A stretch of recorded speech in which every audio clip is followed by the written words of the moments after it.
Good afternoon, folks. It's Ian from Motorworks Magazine here, and I am sitting in a really cool little museum with a real interesting guy. Now, this is the Jim Clark Museum that was revamped. The last time I was here, it was the Jim Clark room, and I still have the poster, green backing, Jim Clark room, and it's on my wall in my man cave.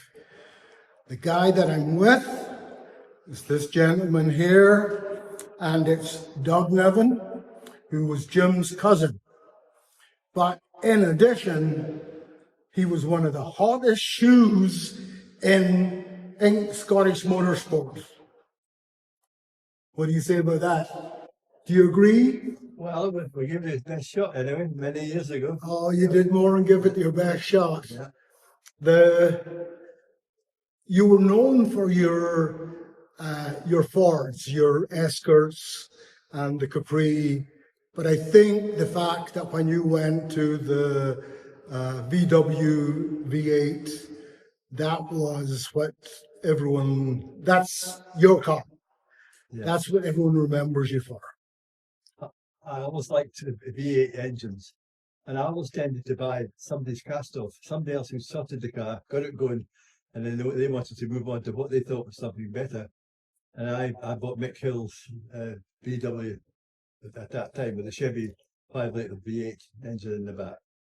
And the big thing at that time, you could show off a bit by the wins that you had by sticking, I believe, was it Chel Sport stickers on the top of the car? It was a competition that Chel did, and the trophy was for the person with the most wins in a year, and I had 48 wins in 1978, but a chap in a Formula 3, Kenny Atchison from Ireland, he had 49, I think it was. And him and I battled on and went to all the different circuits. I think I had 63 races that year, 148. Yeah. And the big thing is that a lot of people don't quite understand how it happens, but Scotland, for such a small country, has really provided some great racing talent, whether it's at the Formula One level, Jimmy and Jackie, or if it's even at your level. You could go and race in the Super Saloons, the Thunder Saloons, and you'd hold your own. Yeah, well, we drove Coombs of Guildford as well in the BMW County Series and various other cars, but Saloons are our main car that we wanted to race in. I think because I had taken up motorsport after my cousin Jim had been killed in 1968. His family were very much against me racing, as were Jim's family. And so I said I wouldn't go into open wheelers, although Lotus were kind of interested in giving me a go at one point. But after I won the Scottish Championship a few times and the British Championship, well, 78, I had the most wins for saloon cars in 78.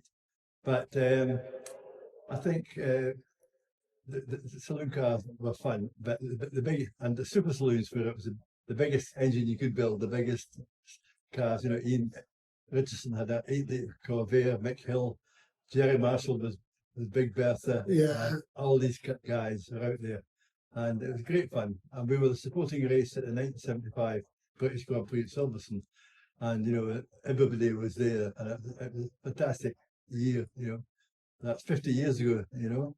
It's scary when you think back on it, but you know, just good days, right? They were great days and great fun, great company, and we thoroughly enjoyed it. We were away every weekend somewhere, you know, and of course, whenever the guys from the south had to come up to Ingliston, all the English guys would moan and say, "Oh, what in the middle of nowhere?" But they didn't realise I had to go to the middle of nowhere every time. Yes, and yes. You know, Castle Coombe, Brands Hat. Miles away every time. They only had to come up to Ingliston once a year. Yeah. I know when I went back into karts, it was the same thing. And I'm coming from Thurso. Yeah. And it's like, from here, that's got to be 6 hours, 7 hours, I would think. So Yeah, the Scots have to travel a bit to have their fun, you know. Oh, I can remember Ronnie Mackay Ronnie, yes, and Jimmy Mackay from from Scrapton. Scrapster. And he come down to Charter Hall here Yeah, with his car. You know, I just think what a long way that was. and I remember a certain speedboat sitting in Scrapster Harbour with Border Reaver on the back of it. That's right. Yeah. That was Jimmy's, wasn't it? Jim, well, the border really belonged to some of his mates in the borders, and Jim would go water skiing up at Loch Whitton, was where in the borders was where it was used mostly. I hadn't realised it had been that far north. That's where it was. I don't believe it's still there, but Somebody has it actually. Yeah, it's still in the go. I know that Jimmy's grandson, the kid that they call Arab, he gave me some updates on it, and that, and I believe there's still parts of Jimmy's race cars up there as well. Is that right? Yeah. And Jimmy used to drive his Lotus 11 to Roskilde. Yes. Yeah. And the one story about you don't have enough tire on it, so it was like heat up something and let's burn more tread into it. Yeah. Is that right? Yeah. Yeah. Yeah. You know. What would be doing is tire cutting nowadays. Yes. Yeah. That's right. Yeah. Yeah. Now, in the days that you went racing, like you said, it was after Jim passed before you actually got into it. There was no go-karting or anything before you did it? Nothing at all. Nothing at all. They just went straight from normal road cars into a race car. Yeah. And that came about when Graham Birrell was driving for Wilders of Glasgow and Jerry Yes. Birrell Yeah. that time. And I'd got Jerry Birrell's old Anglia, and through Jeff Wilson, who's the Wilders mechanic at that time, Yeah. who subsequently looked after my Beetle for the rest of his career. And he actually bought the car too and raced it successfully as well. But the first Escort, the Wilders Escort, was an ex-Graham Birrell one. And I remember speaking to Graham in 1969, and I said to you earlier, I like to buy something somebody had sorted. Graham had got that car well sorted Yes. in 69. So and I said, if you're ever thinking of selling it, I'd maybe buy it. And I got a phone call in December, saying, the car's for sale, do you want it? I thought, my God, I wish I'd never said anything because I didn't know if I could afford to buy it. Right. But anyway, Gordon Skilton from Lockbard was one of the sponsors at Ingliston, and he helped me buy the car at that time. And it seemed a lot of money then, but not now. No. But that car, I won the 1970 Scottish Championship with it. And while Graham and Jenny were sorting out their new cars. Right. Right. And I had that car for a few years and did very well, Scottish Speed Championship, and then it was sold to Ireland. Which car did you have a close acquaintance with? Ingliston Toilets. That's a question I get quite a lot. People know more about that incident than anything else. And in fact, it was the bus Escort. Okay. That's an ex-Charles Beattie car. And Chris Meek owned it, raced it. Yep. Yep. And I bought it. And again, it was a big engine car. And I loved it, but the throttle spring jams wide open. And the design of the car, when it was strapped in, you couldn't reach the switches. So we were going flat out, and the accelerator was stuck on the floor, flat out, and I couldn't get to anything to switch anything off. And we hit the barrier, which launched the car into the air. And I could see the Glasgow M8 wood on the other side as I was heading towards it. But we were going to the top of the toilets. And unfortunately, there was a few Glasgow policemen in the toilet at the time, and one got a broken arm. Oh, wow. Tapped his leg, so we had to go and visit them in hospital at night afterwards. But Wow. thank goodness nobody was seriously hurt, but the car wasn't in a good way. When you think back to Ingliston and you see the photos and you see Caravan and how close the fans are, it's almost puts a shiver down your back thinking about it. Well, you used to go up through the S's here, and there's a tree on your right, and there was the buildings on the left, and there weren't barriers, but the fans were literally there. If you were to go over the barrier, you're in among the crowd. Absolutely. And then these days, they were getting crowds 10,000 or higher, Yeah. and for a wee circuit, But I think Ingliston was a great learning circuit because when you went down to somewhere like Silverstone or some of the old airfields down there, where the people are all over the place, you drove very tidily because it's a bit like Monaco. You had to drive between the barriers, and that made you a tidier driver. Yes, I think. yes, yeah. No, there's no doubt about it. And, you know, the word is that Hugh McC is trying to do something to bring something back. Yes. It's going to be a tough sell from what I saw last weekend, but, you know, I hope he manages to get something happening. Yeah, well, I spoke to Hugh. We had an event in Duns Castle recently, Yes, commemorating Jim Clark's 60th anniversary of winning the World Championship in Indianapolis in the same year, a feat which has never been done by anyone else. And Hugh McC was one of our speakers. And unfortunately, he's not very well at the moment. He had an illness, but he came and he spoke to us, and I had a chance to just ask him about it. And it seems mildly, you know, positive. He says there's a consortium of men with some money that would like to get something going at Ingliston, but time will tell. You know? and they have talked to Motorsport UK as well, so it's not as if they've been shot down at that point. So, you know. Yeah, well, I spoke to one of the parts of the course who's involved in this development, and he seems quite confident as well. But because they have been up and had a look, and I think if the money's there, and there's a will, I think the directors of the Royal Highland Society, Agricultural Society, are keen to get motorsport back. Well, with you being a farmer and knowing that side of it as well,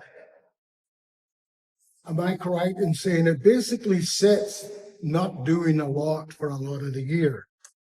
So why not maximize your investment by having more events? Yeah. Well, I spoke to the chairman, James Logan, at an event recently, and I've known for a long time, and I just said to him, you know, are these rumours correct? Is this what's going to happen? He said, well, it's been difficult years since COVID for the Highland Society to make money, and we know what happened to the Royal Show down in Stoneleigh that closed, and obviously Ingliston, you know, have had the concerns about finance. So I think it's a case of time to just get more involvement up there, and if they can get this to work, it should bring more people through the gates, because they do hold a lot of other events, and they built a new members pavilion and everything else, so they are very positive in what they're doing. I mean, at the recent Royal Highland show, they have over 250,000 people there over the 4 days. So if they can add to that with Ingliston again, you know, then and get some you know, with some names there that will bring the crowds, it'd be great. Well, what I saw this past weekend for the motorsport show was amazing. I haven't seen as many people at an indoor-outdoor show as what we saw there this past weekend. It really was impressive, and it's so close to Edinburgh, and really it's not far from Glasgow. It's close to Dunfermline. It would need a bit of juggling and making sure that there's no crossover dates between Knockhill and Ingliston, but it can be done. I was just going to say that because Knockhill have recently had the 50th anniversary today, which is great. You know, I remember being up there in the early days as well. But when Dennis Dobie and that racing team, and all the way through, and Derek Butcher, and now the team up there do a great job.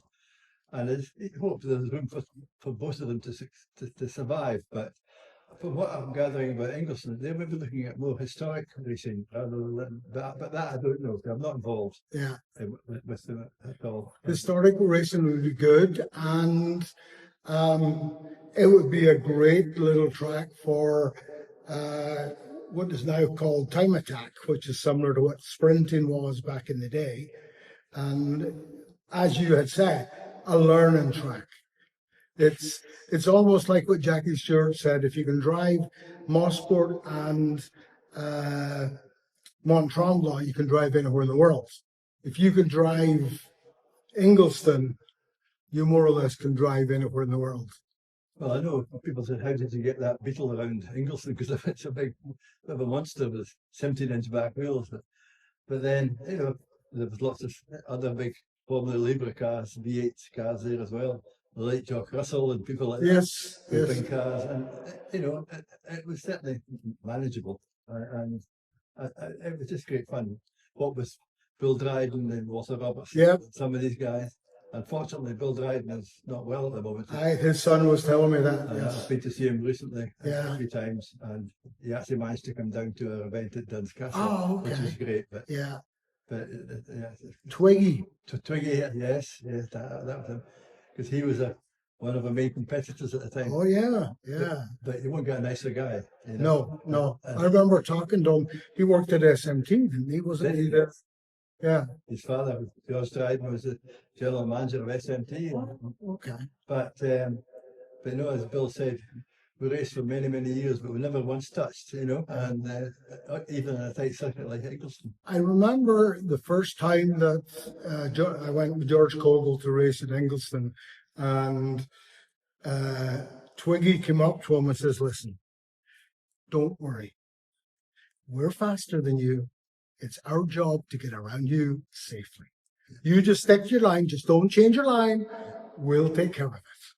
And that was the case, yeah. Some of the minis that weren't so powerful, you know, you're lapping them.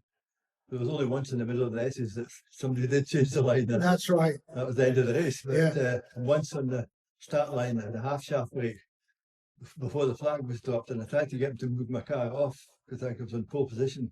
But anyway, I mini from about 5 rows back and up from the start and straight to the back of the car, you know. But these things happen, and that's motor racing. Yeah, absolutely. Yeah. You were talking about bigger vehicles. When I was racing mod sports and I had the Clan, there was a guy with an early Corvette, one of the early ones, and he qualified ahead of me, but into the hairpin I was past him. And every time we kept coming around, going down the straight, and eventually we got enough laps in that he couldn't get back past me. But it was like, I'm there in the little Clan and it's getting, you know, rumbled by this big V8 going past. But it was a great equalizer of a circuit. Well, it was, yes. I mean, some minis were very quick. Yes. And you did Andy Barton and people like that. Jimmy the Pink, yeah, that's it. Yeah. And but I remember talking about the Clan, Stan the Clan. Yeah. And there's some great characters, wasn't there? Well, we arrived one day. There was myself, Roy Wilson, and Ollie LeBar. We all had Clans, and Stan was there. We stopped. We went in to pay our money. No, your money's no good. What do you mean? Paid for it. Who paid for it? We're not telling you.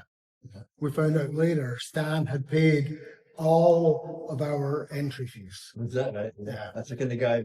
Yeah. The only thing I felt really bad, it was a wet race, and Roy and I came up to lap him, and it was like Roy around one side going into the S's and me around the other side. And I thought, oh, that was so bad doing to him when he paid our entry. Yeah. But that was part of the whole thing. It was such a close deal, you know. As you say, we were parking in cattle sheds and things. Yeah. But that gave it a bit of character, didn't it? it? Definitely. Especially the meeting after the Highland show. The smells were all still there. Yeah. The sheep and cattle. Yes. But it was unique in its own way, but I found the circuit. And, you know, I remember the day when Jackie Stewart and Jim Clark came along at the milk float race. And, you know, and Jackie was very supportive. Yes. As Jackie still is with the Jim Clark Trust. He's our honorary president here, and he comes to the museum here, you know, quite regularly, you know, and he came down to Dunn's to our event a couple of weeks ago. Yeah. There was well, let's go and talk more about that event and the whole Jim Clark Museum and Trust. You guys have done an amazing job with that. You've brought it up that people who shouldn't know who Jim Clark is, they know who he is, you know? Well, in fact, you come from Canada, the trophy we brought back from Canada, a British Grand Prix trophy that was on, it was found to be on eBay or whatever, and the trust managed to buy it back. Oh, wow. We still don't know how it got to Canada, but no, the Jim Clark Motorsport Museum, Jim Clark Memorial Room was at Lodge when you first came here, and it was opened by Jackie Stewart in '69. In 1993, it was revamped again with some films. And then in 2013, the Scottish Borders Council came to the Memorial Room Trust and said, look, we've got to put some money in to enlarge the museum, because now it's been going for quite a lot of years and footfall's going down. Everybody's seen the trophies. Could we have maybe see if we could do a museum? Well, the Memorial Room Trust wasn't big enough to do that, so we formed the Jim Clark Trust. And Ian Calder, a nephew of Jim's, and myself, being cousins, started that with a son-in-law, Ben Smith. And we got the ball rolling, but it took till 2019 for the museum to be opened. We'd hoped to have it open in 2018, which would have been 50 years since Jim's death, but 2019 was actually 50 years since the original Jim Clark Room opened. So, Okay, so so still had something and significant. Jackie Stewart came along and opened that. But the Jim Clark Trust was then in full swing running then, because Ian Calder and I had been asked to be family trustees since 1969, since Jim died by his mother and father. So we'd been fairly dormant at that time, because it was just, as you say, just a collection of trophies. But since the trust was formed and the museum was opened in 2019, but unfortunately, we closed for the winter, and then we opened again on the 1st of March in 2020, and by the next week we had COVID. Yeah. So immediately closed it again. So the first year was a bit of a, very limited numbers. Yeah, yeah. And so anyway, we managed to raise 1.75 million. We bought a Lotus, a Bora from Lotus at a very generous discount from them, trusted. And the trust, we sold these tickets for that Bora and raised a lot of money. And we got the 1.75 million that we needed. Oh, great. And it opened, and Jackie, as I say, came and did that. And since then, we go to lots of events. Next week we will be at the Gold Cup, because Jim won that. This past year, as I said earlier, was 60 years since Jim did the unique double Indianapolis in the Second World Championship. And Lotus Cars sponsored the whole event. The Colin Chapman Foundation sponsored the dinner for 200 in the Volunteer Hall, where Jim got his Freedom of Duns. And the Classic Team Lotus with Clive Chapman gave us sponsorship as well. So we had the most cars that Jim had raced in 65 in one place that had ever been anywhere. And Clive Chapman got them lined up outside, the Lotus 30, 33 Tasman cars, Formula 2 cars, and the Lotus 49. Chris McAllister, at his own cost, flew his Lotus 49 R2 over to Duns from America for that event as well. And so we had about 14, 15 of Jim's single seaters that he actually won championship with, plus about 20 cars and the Lotus Cortinas that they'd raced at various times and one thing and another.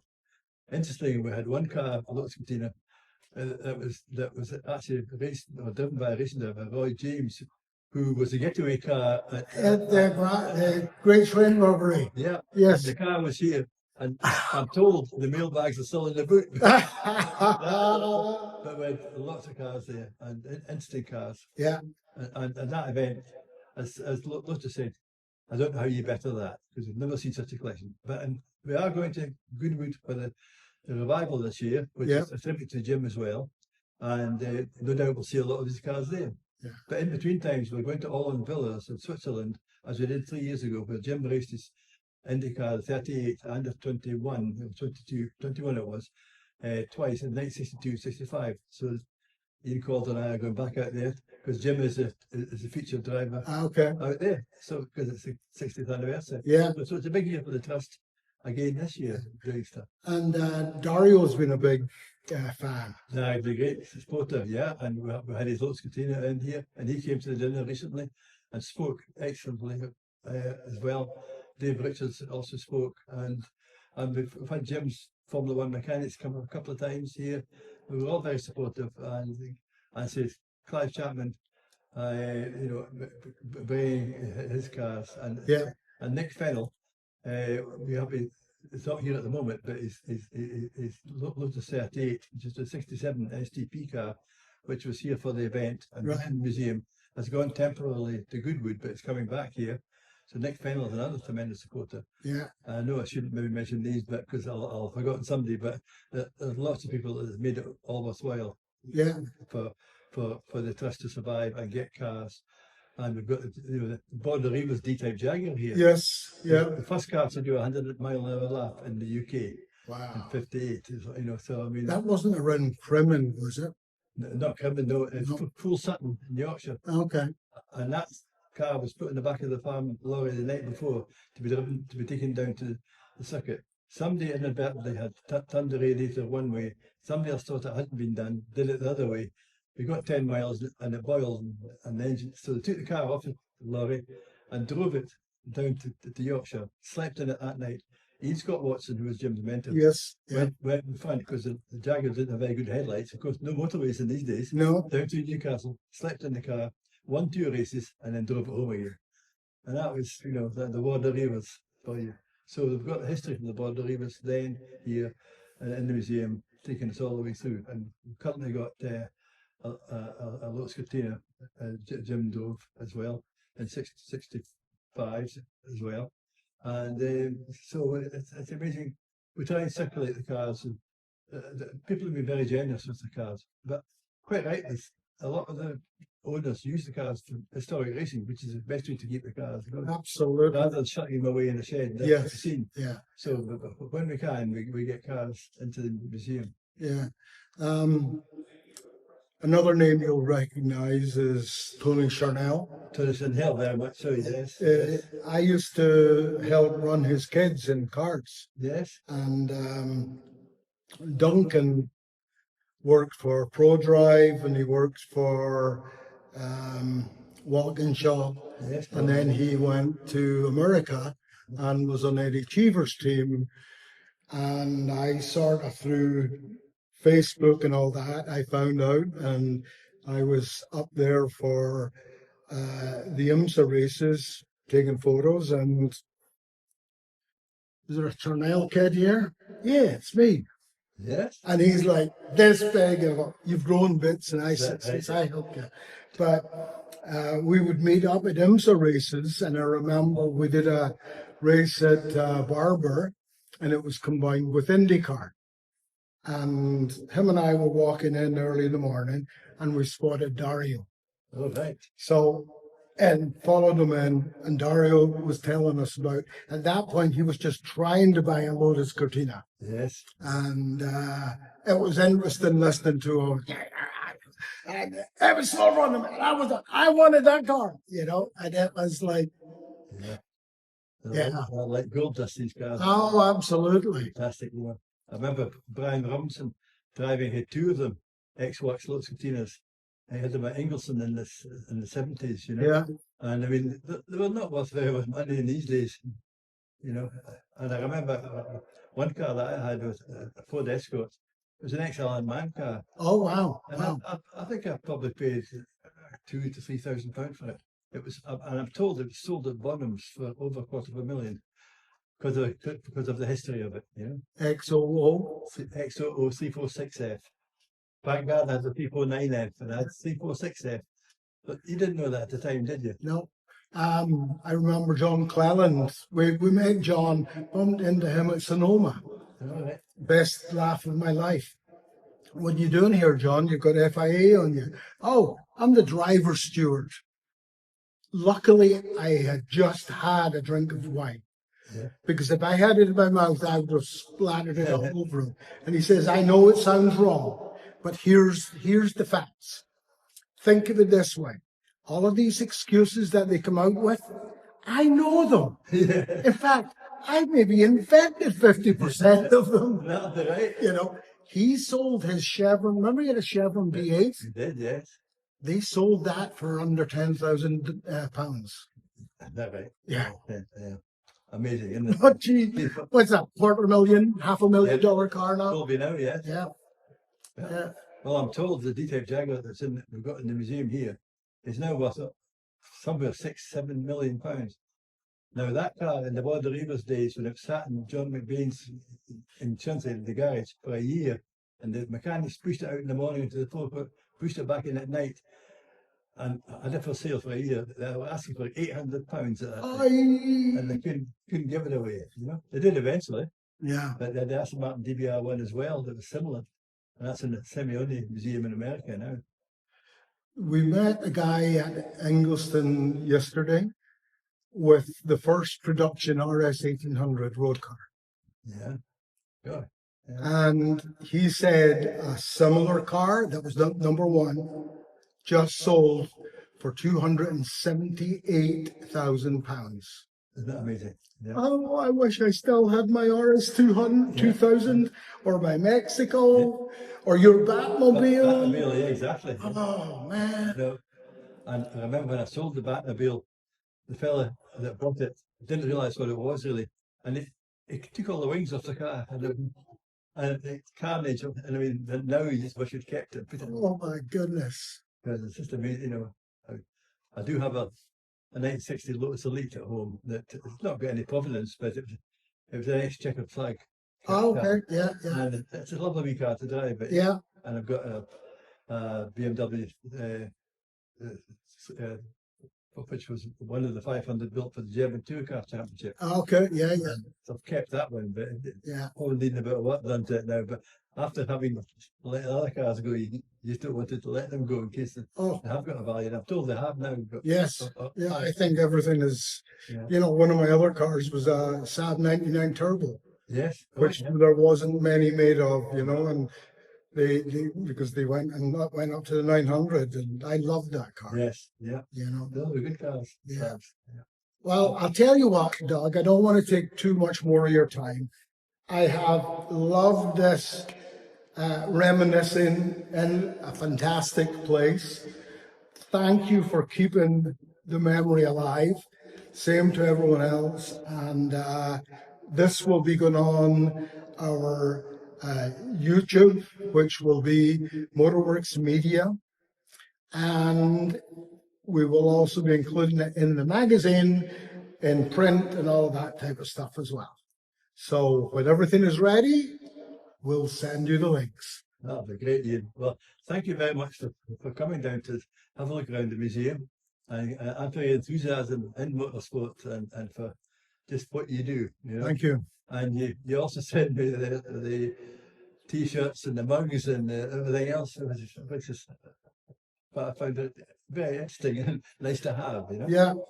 Well, I mean, back in your day, there was nobody marketing you to other people. No. Somebody could have made a fortune going and doing a line of T-shirts with the Beatle on it. Well, that's right, yeah. But at the time, we were just enjoying the ride, as I say. That's it, exactly. We were driving for the Border Reavers. Scott Watson asked me to drive that, and we were happy with local sponsors, mostly people who we dealt with through the farming business, Yeah. That was it, But, well, I hope you have a great rest of your time here in the UK before you go back. Thank you, sir. And nice to catch up with you again. Yes, and we'll be chatting back and forth. Yeah, I'm sure we will. All the best. All the best. Thank you, sir. Thank you.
racing all over the world, and flying made it easier to get home. There was a hangar at Winfield where Jim kept his plane, and we sort of seemed to know when he was going to be coming or going. After a number of times with him, well, from the south up to Winfield, and he was, we were flying across the cloud and chatting away, and he was saying Ingliston, we were just chatting away about normal publication, and then he was here where we went, we could not only Highland now, and went to down to the Cloud Tunnel, and went after the Cloud